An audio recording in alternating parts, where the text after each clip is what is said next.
Next element is phosphorus. Phosphorus का कार्य क्या क्या होता है? तो फास्फोरस का पहला कार्य होता है growth and development of roots, flowers, seeds and maturing fruits. यानी कि फास्फोरस का जो मुख्य कार्य होता है वो फ्रूट्स के रूट को, फ्रूट्स के फ्लावर्स को एंड फ्रूट्स के सीड्स को एंड फ्रूट के मैच्योरिटी को डेवलपमेंट एंड ग्रोथ के लिए, यानी growth and development of root flowers seeds and maturing fruit. यानी फास्फोरस का जो मुख्य कार्य होता है वो फलों के रूट्स के लिए, फलों के फ्लावर्स के लिए एंड फलों के सीड्स के लिए और फलों के मैच्योरिटी के ग्रोथ एंड डेवलपमेंट के लिए।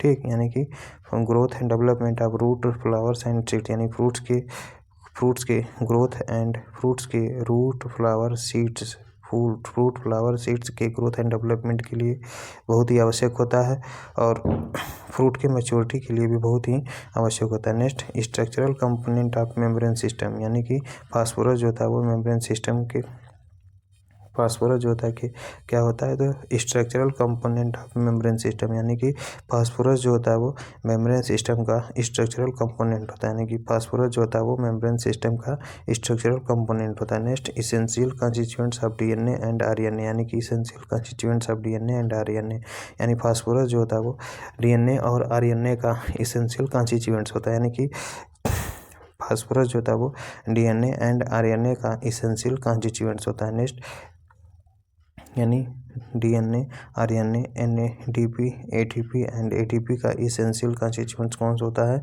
तो DNA, RNA, NADP, ATP and ATP, इन सभी का जो इसेंशियल कंस्टिट्यूएंट्स होता है वो कौन होता है? तो आपका फास्फोरस होता है। Next question, enhance nodule formation इन लेग्यूम क्रॉप्स। यानी लेग्यूम्स क्रॉप्स में नोड्यूल के फॉर्मेशंस को बढ़ाने का कार्य कौन करता है? तो फास्फोरस करता है। यानी लेग्यूम क्रॉप्स में नोड्यूल के फॉर्मेशंस को बढ़ाने का कार्य कौन करता है? तो वो आपका फास्फोरस करता है। फास्फोरस की कमी से क्या क्या होता है? तो एंथोसायनिन प्रोडक्शन इन लीव्स। यानी कि फास्फोरस के कमी से कौन सा डिफिशियंसी होता है? तो एंथोसायनिन प्रोडक्शन इन लीव्स, यानी पत्तियों में जो एंथोसायनिन का प्रोडक्शन होता है वह फास्फोरस की डिफिशियंसी के कारण देखने को मिलता है। नेक्स्ट, तीसरे नंबर पे आपका पोटास आता है। तीसरा एलिमेंट है आपका पोटास। पोटास जो होता है वो मैक्रो एलिमेंट्स के अंतर्गत आता है। तो इसका कार्य क्या होता है? तो पोटास का पहला कार्य होता है opening and closing of stomata. यानी कि opening and closing of stomata, यानी स्टोमेटा के क्लोजिंग और ओपनिंग को कार्य कौन करता है? तो आपका पोटेशियम करता है। एग्जाम्पल के तौर पे आपका ऑस्मोटिक रेगुलेशन, यानी ऑस्मोटिक रेगुलेशन में स्टोमेटा के ओपनिंग एंड क्लोजिंग का काम कौन करता है? तो पोटेशियम करता है। Next question, maintenance cytoplasm pH, यानी साइटोप्लाज्म में उपस्थित पीएच को मेंटेन करने का काम करता है।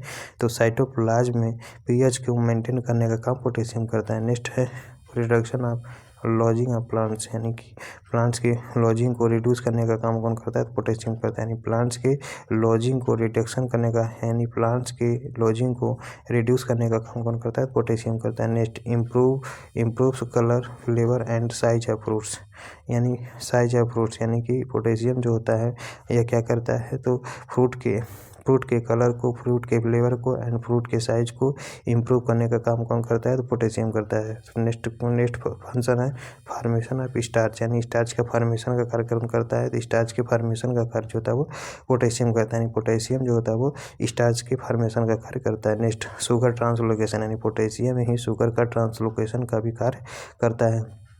बात करते हैं पोटेशियम की डिफिशियंसी सिम्टम्स किसमें दिखाई देते हैं? तो पोटेशियम की डिफिशियंसी सिम्टम्स जो होता है older leaves to new leaves, यानी पोटेशियम की जो डिफिशियंसी सिम्टम्स होता है वो पुरानी पत्तियों से लेके नई पत्तियों तक दिखाई देती है। दूसरा सिम्टम्स होता है नेक्रोटिक स्पॉट्स इन लीव्स, यानी कि पत्तियों पर जो नेक्रोटिक स्पॉट्स होते हैं वो देखने को मिलता है पोटेशियम की डिफिशियंसी के कारण। नेक्स्ट एलिमेंट है कैल्शियम। अगला एलिमेंट है calcium. Maintenance membrane integrity as calcium pectate, यानी कैल्शियम पेक्टेट के रूप में मेम्ब्रेन की जो इंटीग्रिटी होती है उसको मेंटेन करने का काम आपका कैल्शियम करता है। और first appear on shoot tips, यानी कि कैल्शियम जो होता है वो first appears on suit tips यानी सूट के एकदम ऊपरी पोर्शन पे यानी सूट के टिप पर सर्वप्रथम दिखाई देता है कौन? कैल्शियम के डिफिशियंसी के सिम्टम्स। नेक्स्ट एलिमेंट्स है मैग्नीशियम। अगला एलिमेंट्स क्या है? तो नेक्स्ट एलिमेंट्स आपका मैग्नीशियम। नेक्स्ट एलिमेंट्स क्या है? तो नेक्स्ट एलिमेंट्स आपका मैग्नीशियम है।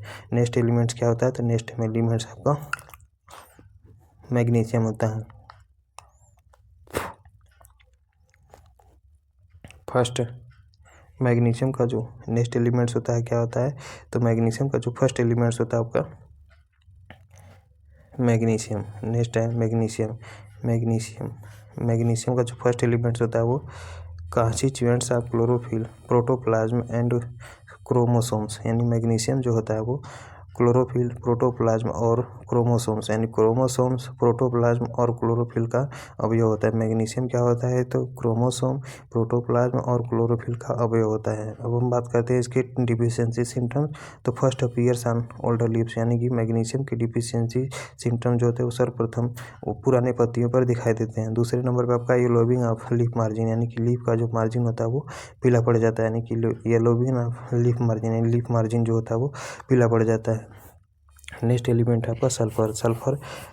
सल्फर का कार्य क्या होता है? तो सल्फर का पहला कार्य होता है constituents of cysteine, methionine, stabilization of protein structure यानी कि प्रोटीन के स्ट्रक्चर को स्टेबलाइजेशन का कार्य सल्फर करता है।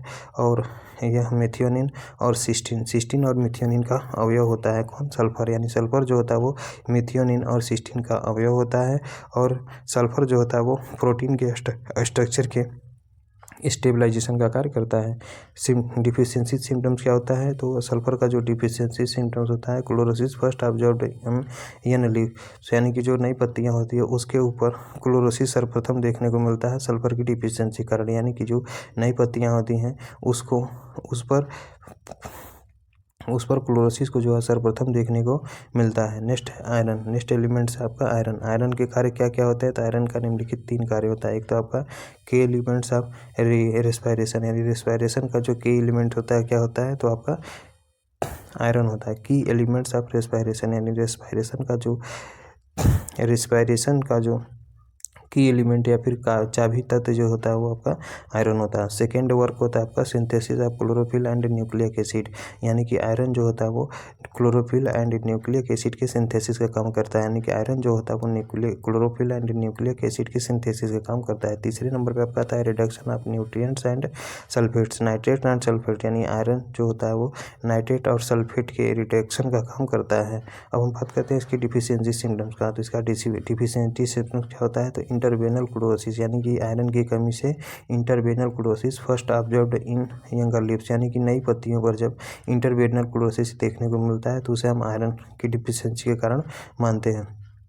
जबकि इंटरवेनल क्लोरोसिस पुरानी पत्तियों पर देखने को मिलेगा तो वो आपका मैग्नीशियम की डिफिशियंसी के कारण होता है। लेकिन इंटरवेनल क्लोरोसिस वाइट कलर का जब देखने को मिलता है तो यह आयरन की डिफिशियंसी के कारण, नई पत्तियों पर जब वाइट कलर का इंटरवेनल क्लोरोसिस देखने को मिलता है तो वह आयरन की डिफिशियंसी के कारण होता है। मैग्नीशियम में क्या होता है? तो इंटरवेनल क्लोरोसिस केवल की बात करते हैं केवल इंटरवेनल क्लोरोसिस की बात करते हैं तो आपका मैग्नीशियम की डिफिशियंसी कारण देखने को मिलता है।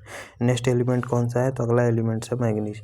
मैग्नीज में 2 पॉइंट दिया है कि एलिमेंट इन रेस्पायरेशन, यह भी एलिमेंट होता है किसका? रेस्पायरेशन का चाबी तत्व होता है। यानी मैग्नीज भी जो होता है वो की एलिमेंट इन रेस्पायरेशन यानी रेस्पायरेशन में की एलिमेंट के रूप में काम करता है। दूसरे नंबर पर आपका electron transfer in photolysis of water यानी कि वाटर के फोटोलाइसिस में इलेक्ट्रॉन ट्रांसफ़र का काम कौन करता है? तो मैग्नीज करता है। यानी कि वाटर के फोटोलाइसिस में इलेक्ट्रॉन ट्रांसफ़र का काम कौन करता है? तो मैग्नीज करता है। और इसके बारे में डिफिशियंसी सिम्टम दिया ही नहीं है। नेक्स्ट एलिमेंट है आपका copper.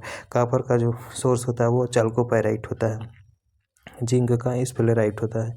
Next function of copper. पहला फंक्शन है ऑक्सीडेशन रिडक्शन रिएक्शन यानी कि कापर का जो पहला फंक्शन होता है वो ऑक्सीडेशन रिडक्शन रिएक्शन होता है। दूसरा आपका activity of ethylene in fruit ripening यानी कि फ्रूट के राइपेनिंग में इथाइलिन के एक्टिविटी रिएक्शन एक्टिविटी यानी कि oxidation reduction reaction activity of ethylene in fruit ripening यानी फ्रूट के राइपेनिंग में इथाइलिन के रिएक्शन एक्टिविटी के ऑक्सीडेशन रिडक्शन का कार्य कौन करता है? तो कॉपर करता है। यानी कॉपर जो होता है वो oxidation reduction reaction activity of ethylene in fruit ripening यानी फ्रूट के राइपेनिंग में यानी इथाइलिन, फ्रूट के राइपेनिंग में इथाइलिन जो होता है वो reaction oxidation reduction reaction activity का काम करता है। यानी कि फ्रूट के राइपेनिंग में इथाइलिन जो होता है वो ऑक्सीडेशन रिडक्शन रिएक्शन एक्टिविटी का काम करता है। सिम्टम्स दिया ही नहीं है। दूसरे नंबर नेक्स्ट हमारा एलिमेंट्स जिंक। अगला एलिमेंट्स क्या है, तो अगला एलिमेंट्स है जिंक। जिंक का कार्य क्या होता है, तो जिंक का भी निम्नलिखित 3 कार्य होता है।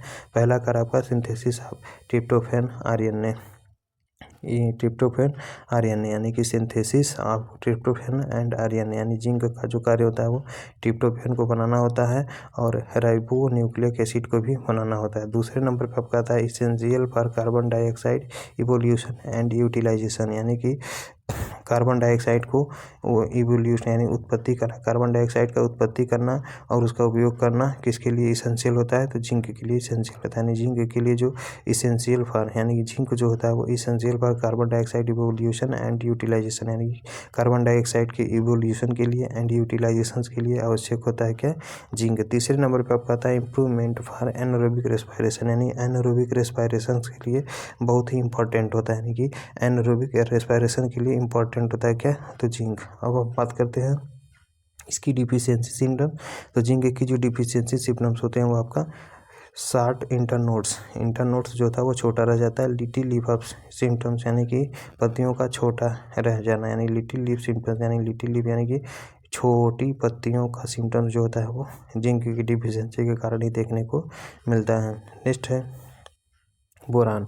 अगला एलिमेंट है बोरान। बोरान का कार्य क्या क्या होता है, तो बोरान का पहला कार्य होता है साल्ट अब्जॉर्प्शन एंड ट्रांसलोकेशन, यानी कि बोरान का जो पहला कार्य होता है वो साल्ट अब्जॉर्प्शन एंड ट्रांसलोकेशन यानी साल्ट का अवशोषण एंड साल्ट का जो ट्रांसलोकेशन, यह कार्य होता है किसका, तो बोरान का। दूसरे नंबर पर आपका pollen grain germination and growth, यानी कि पॉलन ग्रेन के जर्मिनेशन और ग्रोथ से संबंधित होता है आपका बोरान। यानी बोरान का दूसरा कार्य क्या होता है, तो पॉलन ग्रेन के जर्मिनेशन को बढ़ावा देना और पॉलन ग्रेन की ग्रोथ को बढ़ाने का कार्य कौन होता है, बोरान का होता है। नेक्स्ट है रेगुलेशन ऑफ स्टोमेटा ओपनिंग, यानी कि बोरान जो होता है वो स्टोमेटा के ओपनिंग को रेगुलेट करने का काम करता है। यानी कि स्टोमेटा के खोलने को रेगुलेट करने का काम कौन करता है, तो बोरान करता है। अब हम बात करते हैं इसकी डिफिशियंसी सिम्टम की। तो कार्की एरिया इन कॉर्टेक्स, यानी कॉर्टेक्स में जो कार्की एरिया होती है वो बोरान की डिफिशियंसी के कारण ही होती है।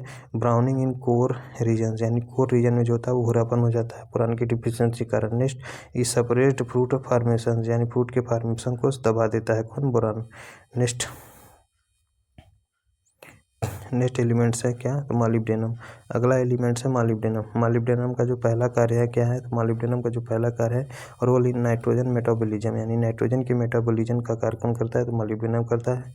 Constituent of enzyme nitrogenous and nitrate reductase, यानी कि constituents of enzyme nitrogenous and nitrate reductase, यानी कि nitrogenous and nitrate reductase enzyme के अवयव के रूप में काम करता है कौन, तो मॉलिब्डेनम काम करता है। Next help in fixation of atmospheric nitrogen into legume crops, यानी कि दलहनी फसलों में एटमॉस्फेरिक नाइट्रोजन का फिक्सेशन करने में सहायता करता है कौन, मॉलिब्डेनम, जो कि न्यूड्यूल फॉर्मेशंस के लिए बहुत ही आवश्यक होता है मॉलिब्डेनम। इसकी खोज रॉबर्ट ब्राउन ने मॉलिब्डेनम की खोज अर्नाल्ड एंड स्टाउट ने 1939 ईस्वी में ही किया था।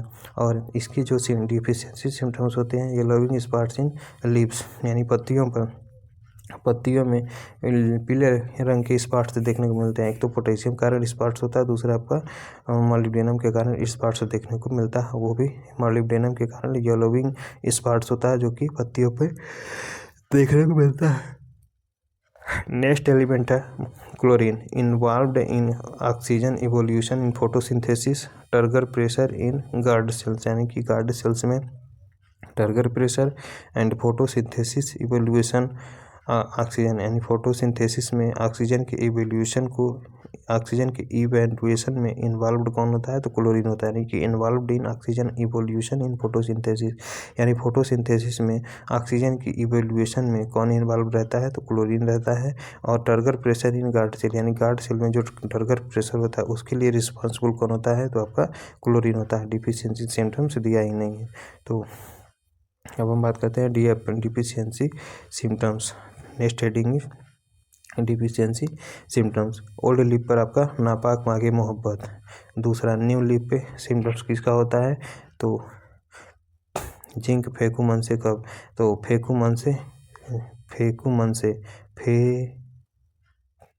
मन से अब ओल्ड एंड न्यू लिप्स यानी ओल्ड भी और न्यू लिप्स पे सिम्टम्स किसके दिखाई देते हैं? तो जिंक फेंकू मन से जिंक कब, यानी चौथे नंबर पर आपका टर्मिनल वर्ड आता है जो कि कॉपर और बोरान से संबंधित होता है। कॉपर और बोरान से आपका संबंधित होता है।